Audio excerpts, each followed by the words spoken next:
After 2 years ng pamamalagi sa Amerika ay finally bumalik na ng Pilipinas ang kapuso actor na si Tom Rodriguez. Ang kanyang pagdating ay masayang ibinalita ng kanyang manager na si Popoy Caritativo via an Instagram post nitong January 27, 2024. Ani Popoy sa kanyang post, "Hello Tom." At kasabay ito ng litrato nilang dalawa habang magkatabi. Kung pagbabasehan ang IG check-in ni Popoy ay kuha ito sa Mandaluyong noong Sabado ng gabi. Agad naman dumagsa ang mga nag-welcome sa pagbabalik Pinas ni Tom at isa sa mga naunang bumati ay ang veteran actress na si Connie Reyes. Ani Connie, hello Tom, looking good.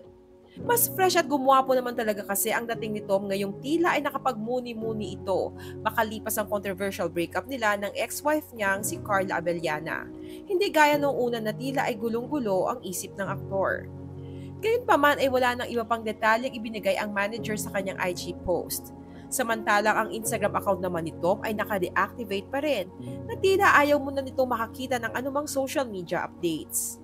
Samantala ilang oras bago ibalita ang pagbabalik Pilipinas ni Tom ay tawag pansin naman ang inilabas na makahulugang mensahe ni Carla sa kanyang IG stories na hango mula sa isang quote na nagpapahiwatig na piliin maigi ang mga desisyon sa buhay.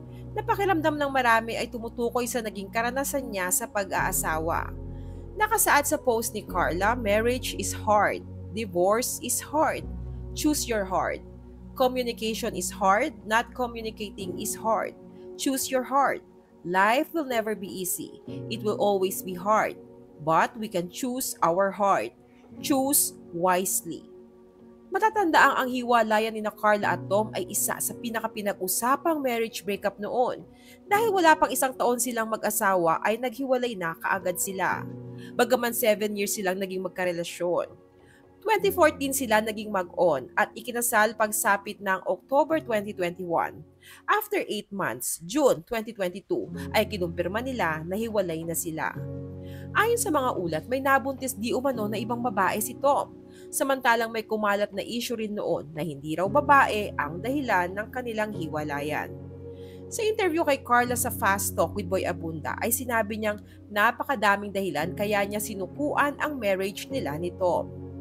Ani Carla noon napakadaming dahilan but basically bottom line po is umabot na po sa breaking point. Sobra na po.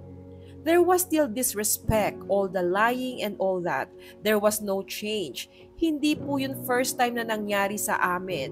Pero ito po ay taken to a different level. Extreme na po. Mas malala na. Makalipas kumpirmahin ang kanilang hiwalayan noong 2022 ay agad na lumipad si Tom patungong Arizona sa Amerika. At doon nagpagaling emotionally. Rumaraket din siya doon kapag naiimbitahan para maging guest o kaya ay mag-perform sa mga shows doon. Samantala, si Carla naman na naiwan sa Pilipinas at mula noong magkahiwalay sila ni Tom ay nagbabahagi ito ng mga post tungkol sa kanyang healing at self-love journey. September last year nang i-announce ng aktres na finally ay naka-move on na siya sa nangyari sa kanila ni Tom. Sa pagbabalik ni Tom ngayon sa bansa ay hindi malayong mag-cruise ang landas nila ni Carla, lalo pat iisa lang ang industriya na ginagalawan nila.